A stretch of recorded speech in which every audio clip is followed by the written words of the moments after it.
കേരള സർവകലാശാലയ്ക്ക് കീഴിലുള്ള വിദൂര പഠന കേന്ദ്രം പൂർണ്ണമായും പ്രവർത്തനം അവസാനിപ്പിക്കുന്നു.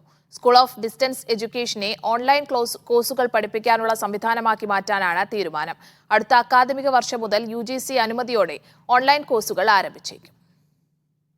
സംസ്ഥാനത്തെ വിദൂര വിദ്യാഭ്യാസം ഏകീകരിക്കുന്നതിന് വേണ്ടിയാണ് സർക്കാർ ശ്രീനാരായണ ഗുരു ഓപ്പൺ സർവകലാശാല ആരംഭിച്ചത്.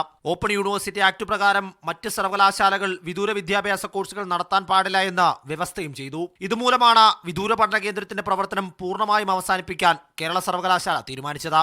നിലവിലുള്ള ഡിസ്റ്റൻസ് എഡ്യൂക്കേഷൻ സംവിധാനം പൊളിച്ചു പണിത സ്കൂൾ ഓഫ് ഓൺലൈൻ എഡ്യൂക്കേഷനാക്കി മാറ്റാനാണ് തീരുമാനം. ശേഷം UGC അംഗീകരിച്ച ഓൺലൈൻ കോഴ്സുകൾ ഇതിന് കീഴിൽ ആരംഭിക്കും. ആദ്യഘട്ടം UGCയുടെ അനുമതി തേടുക എന്നതാണ്. ശേഷം ലഭ്യമാകുന്ന കോഴ്സുകൾ ക്രോഡീകരിക്കും. സ്കൂൾ ഓഫ് ഡിസ്റ്റൻസ് എഡ്യൂക്കേഷൻ ഡയറക്ടർക്ക് തന്നെയാണ് പുതിയ സംവിധാനത്തിന്റെയും ചുമതല. UGCയുടെ അംഗീകാരമുണ്ട്. അംഗീകാരം എന്ന് വെച്ചാൽ നമ്മൾ A++ ആണ് നാക്കിൻ്റെ. അതുകൊണ്ട് നമുക്ക് പ്രത്യേകിച്ച് അപേക്ഷിച്ചാൽ മാത്രം മതി, പ്രത്യേകിച്ചുള്ള മറ്റു കാര്യങ്ങളൊന്നും വേണ്ട. അതുകൊണ്ട് ഈ ഓൺലൈൻ പ്രോഗ്രാമുകൾ അടുത്ത വർഷം മുതൽ കേരള സർവകലാശാലയിൽ UGCയുടെ അനുമതിയോടുകൂടി തുടങ്ങുക എന്നുള്ളൊരു പദ്ധതി നമ്മൾ മുന്നോട്ട് വെച്ചിട്ടുണ്ട്. പ്രാരംഭ പ്രവർത്തനങ്ങൾ ഏകോപിപ്പിക്കുന്നതിനായി സിൻഡിക്കേറ്റ് ഒരു സമിതിയെ ഉടൻ നിശ്ചയിക്കും. അക്കാദമിക വിദഗ്ധരെയും സർവകലാശാലയിലെ മുതിർന്ന ഉദ്യോഗസ്ഥരെയും ഉൾപ്പെടുത്തിയാകും സമിതി രൂപീകരിക്കുക. 10 ലക്ഷം രൂപയാണ് സംവിധാനത്തിനു വേണ്ടി ബജറ്റിൽ നീക്കിവെച്ചിട്ടുള്ളത്. ഗോപാൽ ശീലാസനൽ, മീഡിയ 1, തിരുവനന്തപുരം.